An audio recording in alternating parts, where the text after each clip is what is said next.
Am I to speak now? Please. Well, thank you very much. I should start off with a bit of an apology.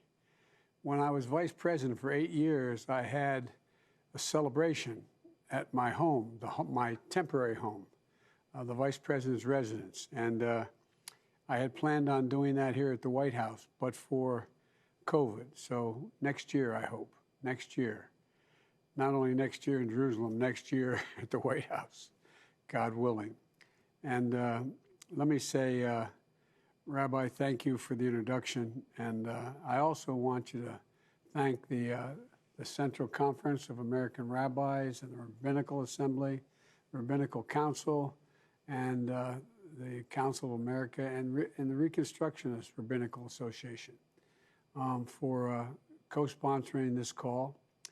Rabbi, I just want to thank all of you, each one of you, for spearheading this effort.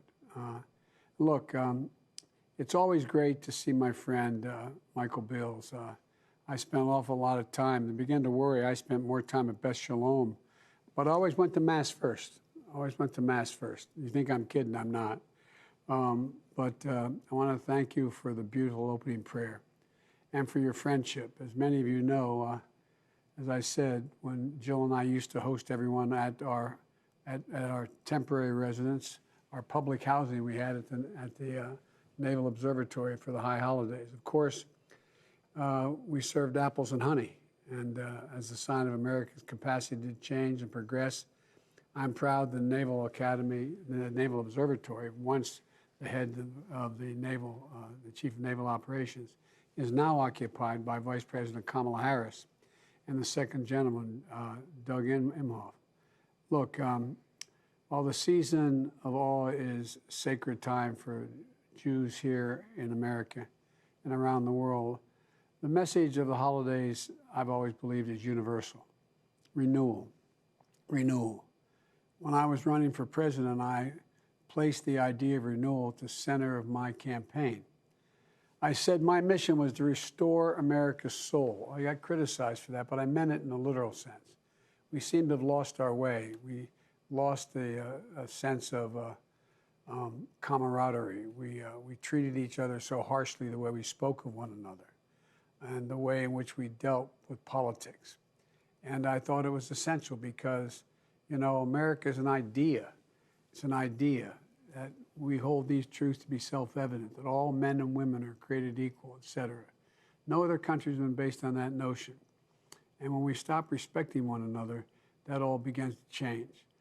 You know, Rosh Hashanah and the days of awe present us with a chance to restore our souls, our own souls, our individual souls. And the high holy days also allow us to take collective responsibility for renewal. I happen to be a practicing Catholic, and one of the things I like about my Pope today is that he's all about renewal and forgiveness. That's what he's about. And I look forward to, I hope I'm going to get to see him not too distant future. But, you know, I think the world is starting to realize what's been missing of late. Not only do we have to look inward, we also need to look at each other and talk to each other, rebuild communities through empathy and acts of kindness and decency. You know, we need to look outward to bridge the gap between the world we see and the future we seek. And that chasm seems to be widening rather than narrowing. And the work of our renewal is front of mind as we take pride in the progress so far and acknowledge the immense challenges that remain. You know, when I took office, took the oath, we were in the depths of a once-in-a-century pandemic. And today, though we still face a long road ahead, thanks to the miracles of science and medicine and the dedication of so many, we vaccinated tens of millions of Americans and hundreds of thousands of lives have been saved. We're going to emerge from this pandemic, but we have to focus more. When my presidency began, we saw millions out of work and long lines at food banks. I mean, I never thought I'd see a time when people were lined up for the better part of an hour or more in nice-looking automobiles, just waiting for a box of food to be stuck in their trunk. And now we've created millions of jobs, and we're lifting millions of children and families out of poverty and building our economy back better.